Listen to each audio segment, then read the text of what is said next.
Nosotras elegimos un caso en particular que tenemos en común para poder relacionarlo con la teoría presentada. Este caso es un adolescente de 14 años, mi rol es de psicopedagoga y el rol de Antonella es de maestra acompañante educativa.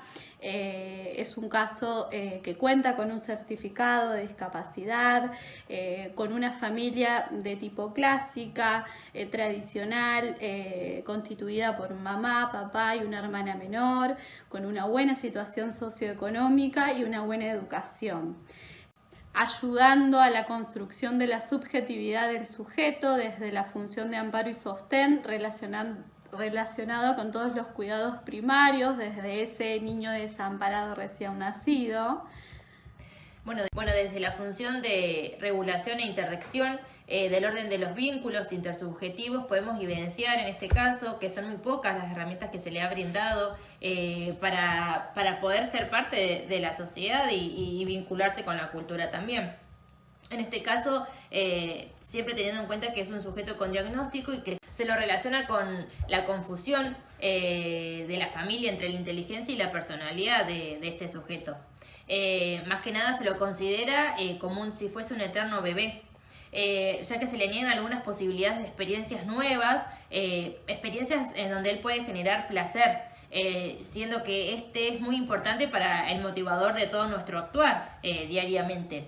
Y teniendo en cuenta que este sujeto debe estar inmerso en este proceso. En este caso, está fuera de su condición de persona y fuera de la sociedad en sí, ¿sí? Por esta imposibilidad, se evidencia también que esto en no realizar actividades fuera de lo educativo, en no darle las posibilidades de tener vínculos con pares, ¿sí? Siendo la escuela su único nivel de sociabilización, su único lugar. Y esto también reproduce un patrón desde el vínculo familiar, ¿sí? Y desde la dinámica familiar también. Sí, esto repitiéndose nuevamente este patrón. También se pueden evidenciar aspectos algunos como desde la familia, bañarse con el sujeto, algunas cuestiones de higiene, utilizar diminutivos en su nombre, vestirlo con ropa que no es acorde a su cuerpo y a su edad cronológica. Sí, teniendo presente tanto el cuerpo que se divide y se diferencia desde lo sexual, llevando así a problemas en la construcción de su subjetividad y simbolización, imposibilitando también la aparición de este placer, ¿no? Y de nuevas experiencias, como ya dijimos. Y relacionándolo con el concepto de latencia, podemos definir que el sujeto que estamos relacionando está en el periodo de latencia en tanto a su edad cronológica, su ubicación cronológica entre el complejo de Edipo y la pubertad. Siendo este último la ubicación actual del sujeto, encontrándose con un nuevo cuerpo, con nuevas exigencias pulsionales y con la reanimación de las aspiraciones e investiduras de objeto de la primera infancia, que es lo que habíamos visto un poco en la teoría. También como en las ligazones de sentimiento del complejo de Edipo. Si bien este es un espacio de nuevas transformaciones, estos se complejizan desde lo psíquico y no es de una manera lineal ni inmediata, ¿sí? Y siguiendo al autor Bernstein, el sujeto, independientemente de su edad cronológica, se encuentra en el primer subperiodo, siendo que su organización psíquica todavía no está consolidada. Y la represión no está totalmente instalada y tampoco en el control de sus impulsos es inestable y hay necesidad constante de la presencia de un adulto en todos los ámbitos de su vida, pero por ahí se puede o lo podemos evidenciar mucho más en nuestras áreas. Podemos ejemplificar algunas situaciones de esto, por ejemplo dentro del aula, como recién dije, la necesidad constante de un adulto para que le genere esa seguridad.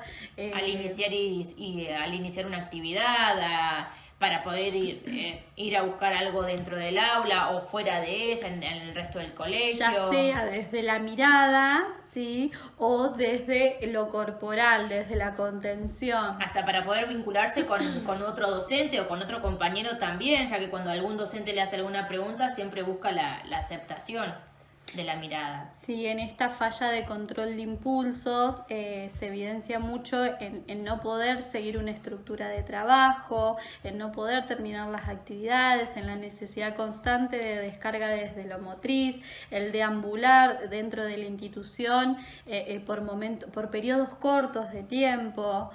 En los recreos, en la cancha, dentro de la cancha, sus compañeros están jugando al fútbol y se pelean o se insultan. Él trata de calmar esta situación tocándolos, acariciándolos.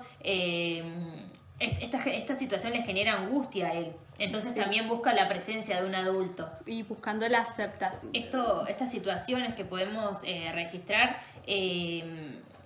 la podemos relacionar desde la metamorfosis de la pubertad, existiendo una reactivación de estas investiduras libidinales, causándole por momentos placer, volviendo a repetir esta acción. Y siguiendo esta relación con la falta de control de impulsos y la falta de inhibición, también se evidencia en este lugar, en la institución educativa, por momentos esta necesidad de tocarse, pero no registrando el momento ni el lugar adecuado. Por ahí solo lo hace, lo registra, pero registra que la acción no está bien cuando un adulto lo mira, pero no ubica que el momento no es y tiene la necesidad de hacerlo por placer, entonces vuelve a repetir esa acción por placer. Y para concluir, en relación a los logros de este periodo de latencia en la que se encuentra este sujeto, se puede decir que están en construcción o en proceso todavía. Entre ellos pueden ser el empleo del juicio, la lógica de la generalización, de la comprensión social, la empatía, el control del ambiente, la independencia, la autonomía, por el propio sujeto, por el propio proceso que está realizando este sujeto y por las herramientas que le brindó y que le sigue brindando su vínculo familiar. Bueno, retomando el concepto de eterno bebé que habíamos hablado anteriormente, en discapacidad se puede decir que este concepto implica impedir o imposibilitar que se habilite el cuerpo del sujeto poéticamente, como decía Levin, apareciendo como objeto de amor eterno a investigar, a estudiar, como si fuese un objeto especial. Es por esto que toman al cuerpo como algo que nunca cambia, que está siempre en el mismo lugar, como si fuese algo estático. Entonces el sujeto repite siempre este mismo patrón. Sí, y cabe resaltar que para que se produzca este proceso de simbolización y aparezca el concepto de placer, es importante la identificación por parte de la madre de tener ese hijo y por parte del padre que es quien abre las promesas de realización futuras en el exterior, ¿sí? Las realizaciones sexuales futuras, ¿sí? Pero en discapacidad no pasa esto. En discapacidad generalmente el deseo de la madre queda perturbado, suprimido, el intercambio entre madre e hijo no es gozoso por la depresión materna en relación al hijo que esperaba y al hijo nacido que tiene hoy. Las promesas de realización sexual quedan suspendidas, suprimidas, los genitales del bebé quedan olvidados por parte de los familiares.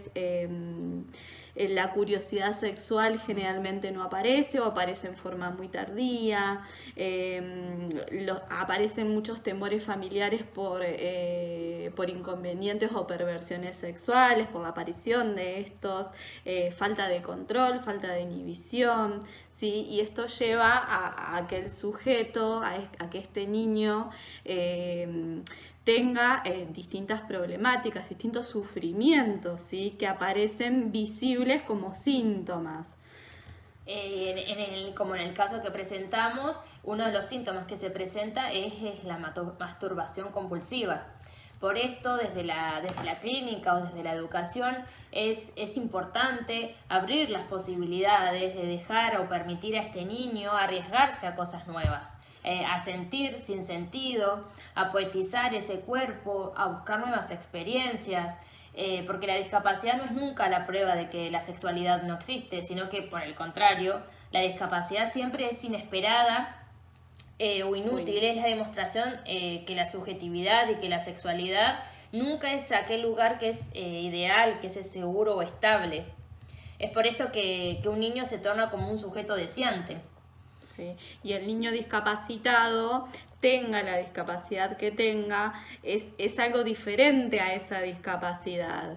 En esa diferencia se juega esa sexualidad, se juega esta identidad, su subjetividad, siempre y cuando la discapacidad no se constituya en el féretro de su identidad sexual. Por esto depende de que nosotros como equipo terapéutico y la familia y las distintas instituciones no generar o no permitir que vuelva a ocurrir esta muerte.